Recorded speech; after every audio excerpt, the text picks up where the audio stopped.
Phonetic copy.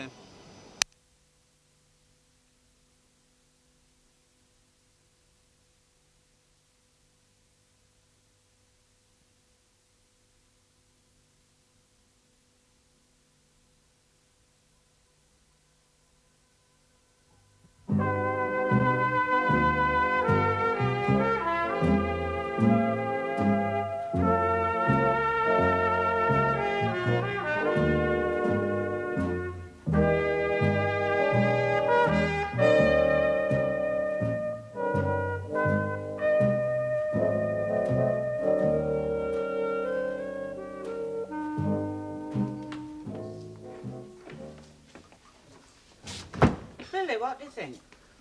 I told you, I think they all look great. About as unhelpful a remark as one could wish for. I ask you, what do I know about picking hats? Billy, you are my son, and by the laws of heredity, some of my taste should have rubbed off to you somehow. Now, please concentrate. What do you think of that one? Great. Thank you. Better answer the telephone. Rovers returned.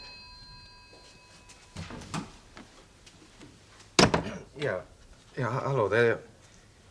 Yes, I realise that, and I apologise for the delay.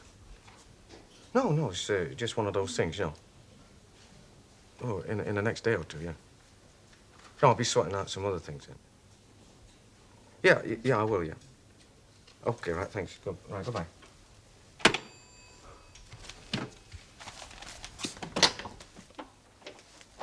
Who was it? It's someone for me. I see. One of your early morning friends? One of me what? Billy, as you know, I don't sleep terribly well, and as you know, I have a clock by my bedside, and as you must also know, you came in at 2:10 this morning, as you do most mornings. Is it a girl? No, it's not a bird. No, it's just some of the lads.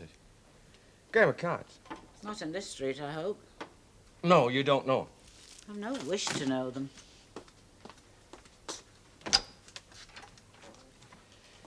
Me neither.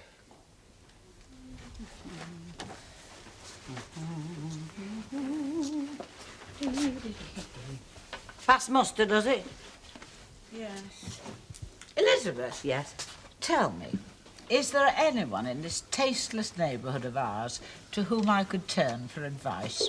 I don't think there's anybody around here who knows the difference between a bee's and a bull's foot. I don't want advice on bees or bull's feet. Fashion, really. Well, millinery, to be exact. That's hats, isn't it? Yes, dear. Yes, well, don't bother with hats myself. No. Why don't you ask your friend Nellie Harvey? Oh, I could certainly ask my friend Nellie Harvey, and she would advise me to wear some monstrosity or other.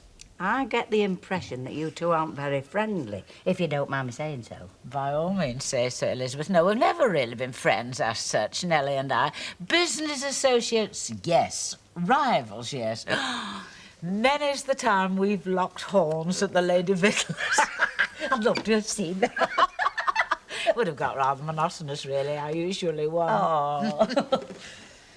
I suppose there is no point in asking if Mrs. Ogden has shown her face? Not certain the sound of her. No. What became of the good old English custom of reliability and integrity and having a pride in one's work? Do you know, I remember the day when you asked somebody to come and do a job, they came when they said they were coming, they did a good day's work and they charged you a fair price. Dates me a bit, don't it? It certainly does. And I suppose there's no point in going round to see her? No, I wouldn't. I mean, you know what's bugging her. Hey, do you get it? You know what's bugging her. I get it, dear.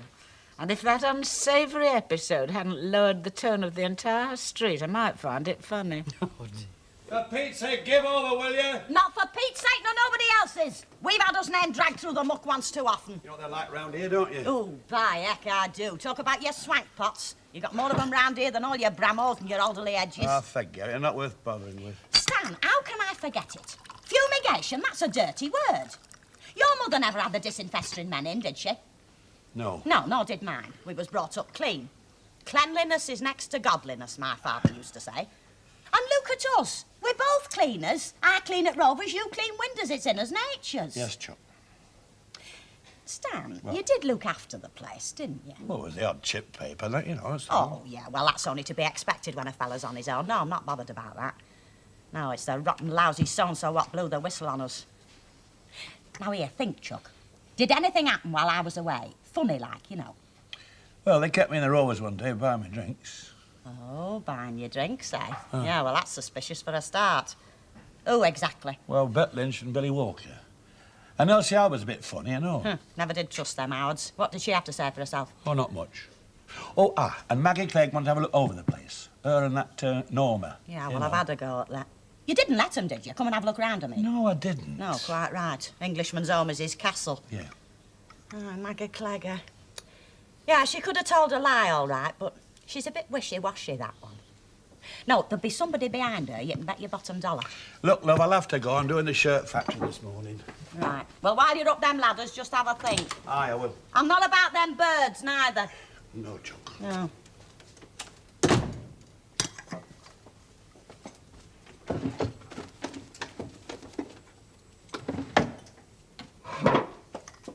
Now then.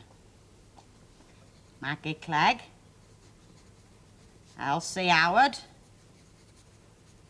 Bet Lynch. And Billy Walker. By the heck, I'll give them something to think about. Hello there. Yeah. Is Lenin? Ah, he's Deputy Mary. Oh, well. Well, why? What can he do for you that I can't be in a full partner like? Oh, that's a good question. Well, what do you want then? A block of flats, a new washer on your hot tap, antique wormholes in your bar top? A loan. What, you mean a loan like £5 to £5,000 without security, or a loan by yourself? No, I mean £5 to £5,000 without security, only it isn't £5, it isn't 5,000. 200 quid. I've not heard that one. I've heard the one about the Irishman and the dog licence. You are joking, aren't you? Do I joke about money, my boy? Oh, call it a business proposition, short term. Well, how short? Couple of hours? A couple of months. Oh, I'm sorry, mate. £5's one thing, but 200.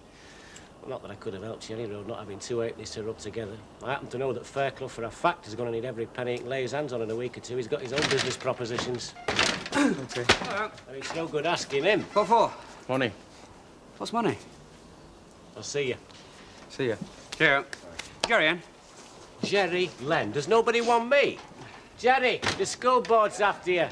What do you want? Oh. Hello, Jerry. Before I start, have you got any secrets of him? Oh, not as I know of. Why? Oh, you might be sorry you said that. However, I've just had a visit from a very nice chap who introduced himself as a dog lover. Now, that was by way of saying that he saw everybody in terms of dogs. And he told me how on a lonely road in Derbyshire he picked up a cross between an elderly bloodhound and a St. Bernard and a young bull terrier. And the bloodhound, stroke St. Bernard, left that in his car. That being Uncle Albert's British Legion card. Now, I've tried to tell him it was impossible, but the card is rather strong evidence. Yeah, well, we did have a bit of a lift part of the way back, right? You twister. I might remind you, Ray, that I was with an old gentleman. He asked me not to let on, so I didn't. Right, just let him come out with one more clever dick remark, and I'll let him know where I got this. You did actually put one foot in front of the other, As did a you, matter Jerry? of fact, we walked quite a distance, but then it became obvious that Mr. Tatlock couldn't go any further, and So you hitched a lift. Oh, it seemed to be the obvious thing to do under these circumstances. Under what circumstances? You being flaked out? I didn't say it was me as was flaked out. I said it was Mr. Tatlock. In view of that accident with the gas the other week. Yeah, all right, Jerry, I take your point, but you haven't had to put up with Uncle Albert ever since, have you? And I have. Now, just let him come the old soda with me once more. And that's where we finished. When you come to work that out, that's 25.5 miles. Now, but 1 mile short at marathon distance, so you can tell.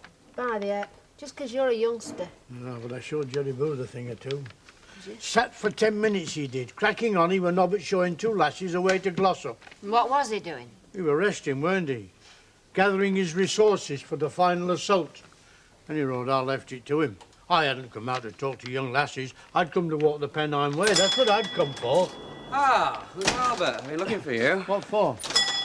Here, don't go. I'd like you all to hear this. Hear what? What I've got to say to Maggie Clegg. I don't know that I'm interested. Oh, all right, suit yourself. I will. Now, listen, I know you said you didn't report me, but it's been brought to my notice that you made a request to inspect our premises during my absence. A request was made, Hilda, on my behalf. May I ask why? Yes, you may ask why, and I'll tell you again. Because I run a food shop, that's why. And because we had mice for the first time since I came here. Yeah, visiting mice. From next door. That way. You shut up, you! Oh, don't you tell me to shut up, Hilda. I saw inside that pigsty you call house. Oh, you did you? Well, you can just prove them statements in front of a judge and jury. And that might be difficult, seeing it's your word against mine. Well, that's where you're wrong, Hilda. Because there was 2 of us looked in your kitchen. And from the amount of muck, it's a wonder you didn't have elephants, let alone mice. Is that what you told him at the town hall? Look, if you want to know who rang the town hall, Hilda, ask the town hall. Oh, I'll find out, don't you fret. And when I do, ooh. Frightens you to death, don't you? Yeah, it's funny, you know. All the old moral stigmas have gone for a burn, haven't they? You can live with who you want, have kids before you get married, take all your clothes off in Albert Square, but still, cleanliness is the only virtue. Yeah, I suppose it's all them soap powder commercials. I don't care what you say, I still say it was a dirty trick. Look, you didn't see their kitchen, madam. It was like a corporation tip. But grassing. It wasn't grassing, Lucille. It was a matter of self-protection. Yeah. You seem to forget we have to live next door to those awful people. Besides, I don't want any 6-foot mice in my house, and the amount of muck they're round there that they had, you could have grown them to 6 feet. It's always the Ogdens, though, isn't it? Yes, it's always the Ogdens because they're lazy and slovenly and they have no pride. And I'm not frightened of her. I'll tell it was me that rang the town hall. Anybody can tell her. Besides, it's time you sided with me, isn't it? Oh. Do you mind? Oh, sorry. And I'd do it again once more. I don't care who knows it, so you can put that in your pipe and smoke it. Now then, who's going to buy me a drink? It'll have to be him. I'm going for chips. Hey, do you want me to move your things next door with Stan, Hilda? Don't bother. It's very nice. Are you all right, love? Fine. Sorry, I thought we sent it. No, that letter I sent to the Manchester Festival. Oh, yes, yes. Well, they've sent me a reply from the festival coordinator, no less. Dear Councillor Roberts, we were delighted to hear that Weatherfield, Lancashire is interested in participating in the Manchester 73 Festival, which takes place from May 17th to June the 2nd.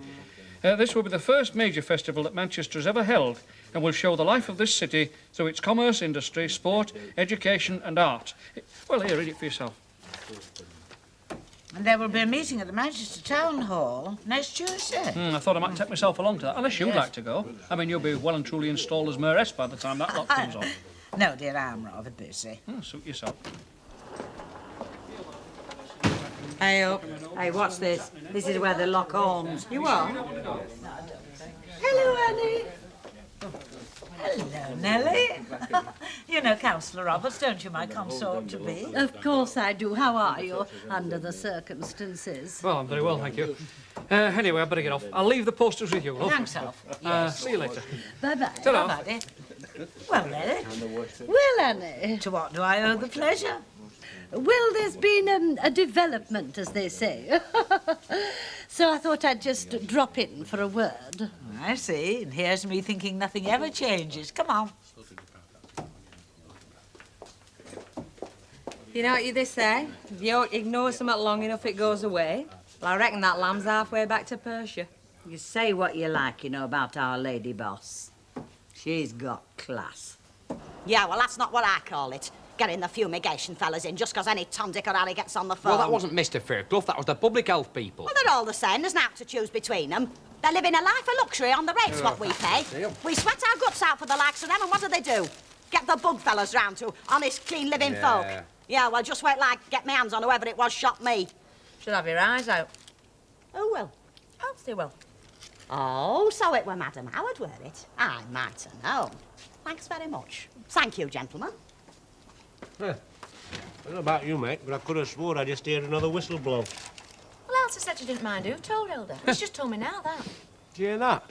Elsie says she doesn't mind who told Hilda. Yeah, I heard that. I heard one about a big beanstalk and all. Do you not think she meant it?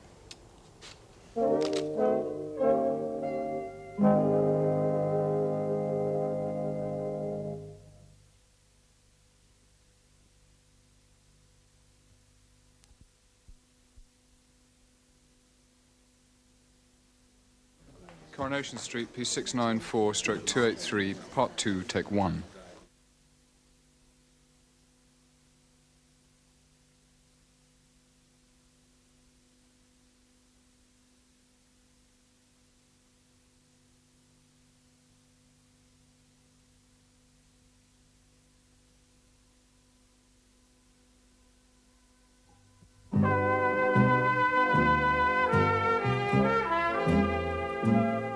see it, Elsie. See what, love? That Persian lamb on Nellie Harvey's back. I know we wondered if you knew if it were real or not. Oh, it were real, all right. Set somebody back a bob or two did that. Hey, I see what I tell you. Well, I suppose it were worth it to her husband. I mean, it'll get her out of house for a bit, won't it? Oh. Would you take your coat off, dear? No, thank you. Well, now, Nellie, this development. Oh, yes. Well, if I remember right, you said that you were looking after the invites for the mayoress making. And now I know you're not having any guests, but I understand that you have invited some friends, those that were available, like. Yes. And if that husband of mine hadn't been away on the day, I'd have been on the list. Well, we have been friends for a very long time. Well, he's not going away now. Pardon? He's not going away.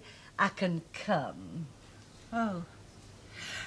Oh, what a pity I didn't know an hour ago. Do you know they've all gone out, the invitations? Only a few, of course, because they're restricted in number. Anyhow, Nellie, dear, they're all RSVP, so there's bound to be a refusal. At least we can hope so, can't we?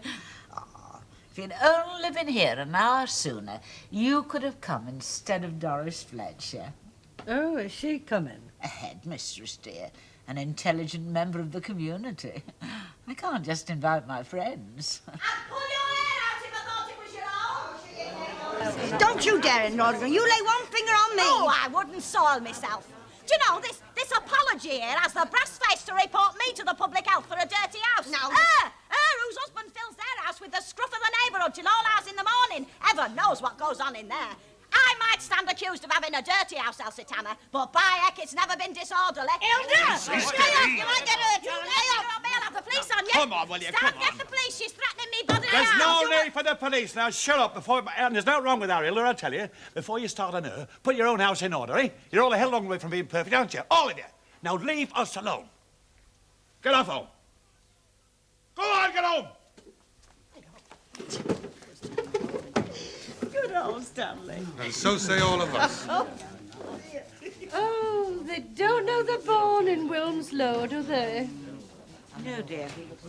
Well, Nellie, thank you for coming, and I'll ring you if anyone turns me down. Oh, by the way, Annie, and if I do come, will it be all right to wear this? I beg your pardon, dear. Me coat. Me Persian lamb. Do you know, Nellie, ever since you came through that door, I've been thinking how well they cleaned your old fur fabric. Very nice. Only with you not having any furs and me wearing this, well, I wouldn't want people to think... Of course not, dear. Now, Nellie, you must never get an inferiority complex. We have our personalities, dear, and we're not going to be overshadowed by a few pastel minks. Mum, have you got a minute? I'll ring you, dear.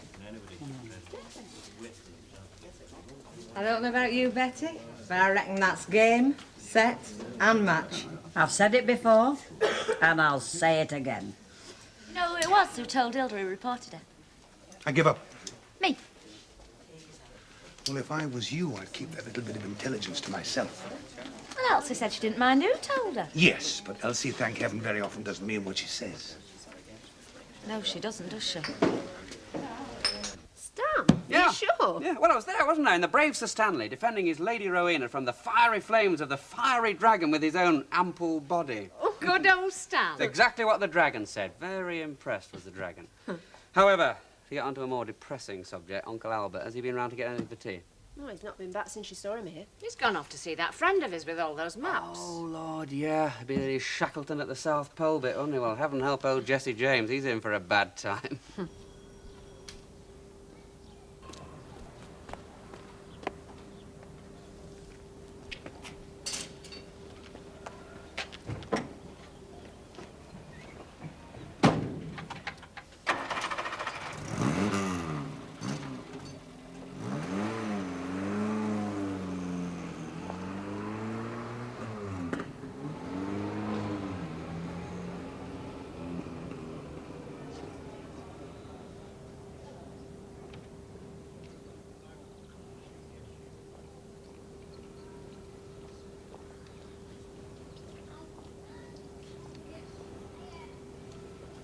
Oh, dear. I'm going to get some knit bone to soak our feet in. You need more I than mean that, it, love. Betty. Oh, my feet are killing. Hey, look Hey. who joined the half-past-5 brigade. Ah, yes, we're to have a drink. I want a word with Mrs. Walker. I'll get it for you, love. Can't I tempt you? Ah, go on, I'll be a devil. Go on, I'll have a gin and tonic. Aha, caught you. I could say the same thing for you. Will you have a drink with me? Oh, that's very kind of you. Half a bitter, please. Half a bit of Thank bet, you. please. Right, love. No, I didn't come in for a drink, actually. Well, who does? I mean, I didn't. I just came in to have words with lovely Mrs. Walker. Yeah, and I just came in to see Beth. Who doesn't? Oh, excuse me. Mrs. Walker, could I have a word with you? Yes, please? of course, dear. It's just that I want you to know, before you start getting at me, but that little how's your father this lunchtime wasn't started by me. It was the lovely Hilda what struck the first blow, so before you start getting your digs in, I'd My like you to... dear Elsie, I had no intention of getting my digs in, as you put it. No, all I feel is that I have always been very jealous of my reputation as a licensee, and in the coming year, as a mayoress licensee. Need I say more? Oh, yeah, you see, you're getting your digs in, aren't you? I am not, dear. I am merely pointing out that I shall have to depend more and more on people such as yourself to maintain a certain tone. Now, it is up to people like us to band together against the Hilda Ogdens of this world. And how better can we defeat them than by ignoring them? I see. I just thought I'd like you to know, that's all. Thank you, dear, yes. Ta-ra. Goodbye. You know, Elizabeth, one has to be terribly careful when one uses the truth. It can be so hurtful. Yes, I know what you mean. There are times when one is really forced into hypocrisy. Now, hang on, let me make sure I've got this straight. You want me to give that British Legion card to Albert when the pub's nice and full, and you want me to settle? Yeah, I want you to say to him, nice and loudly, that a chap came in and said he'd found this in his car, and the day he'd given him a lift the day he was meant to be out walking, and say it very loudly. Well, ain't that a bit mean? Yeah, but it's for his own good. You should see what he's like. You mean he's got to be safe from himself? Yeah, that's precisely what I mean. Then I'll do it, 'cause you're right, there are folk like that. You're not exactly delicate, are you? What? I say you're not exactly delicate. I mean, nobody would put you up for Dainty Maid of the Year. I'm a fellow, aren't I? Look, just what sort of a state did you get this place into? Eh? You heard Clothiers. What was this place like when Nosy Howard come snooping I round? told you in the pub. I know, that was in front of people and I'm very grateful. But we're on us own now, so just stop coming it and answer my question. Well, it was a bit untidy, you know. I see. Right.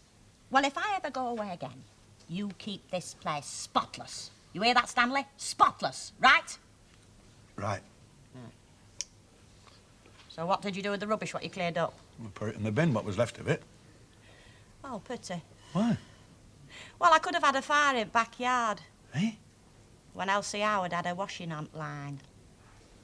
Well, I'd have to sit in front of the television set. She wasn't watching television. She just had this bemused look on her face. She knew she'd been got at by Annie Walker and didn't know how. Talk about the Greeks bearing gifts. Well, you never know how you look, do you? I mean, this mayoress thing might be the beginning of something good, you know, the dawning of a new era.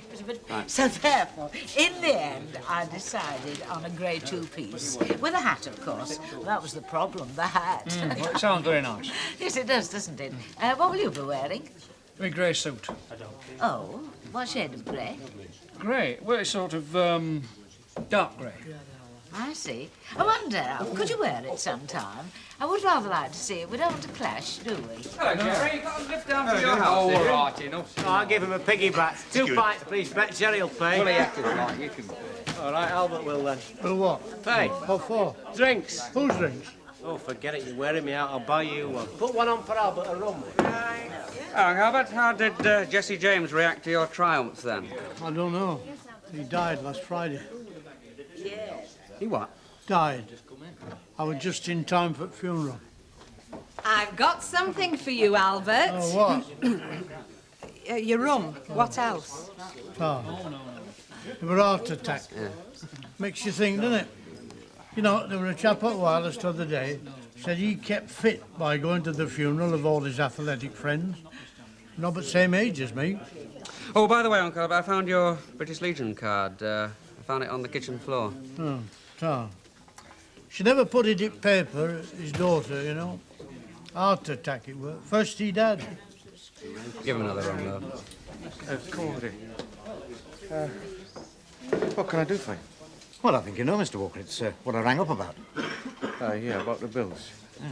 But you sure it's the right amount, are you? I mean, it seems a hell of a lot to me. £202.75.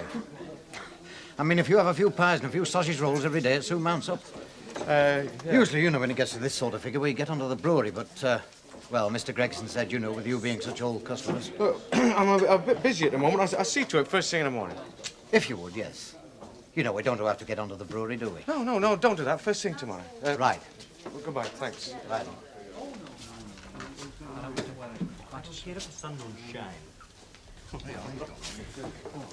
Wasn't that the man from the caterers? Yeah, there's some mix-up in next week's order, but I set him straight. You just worry about Monday and that gold chain of yours, eh? Oh, yes, dear. Come on, Billy, give us a smile. Why?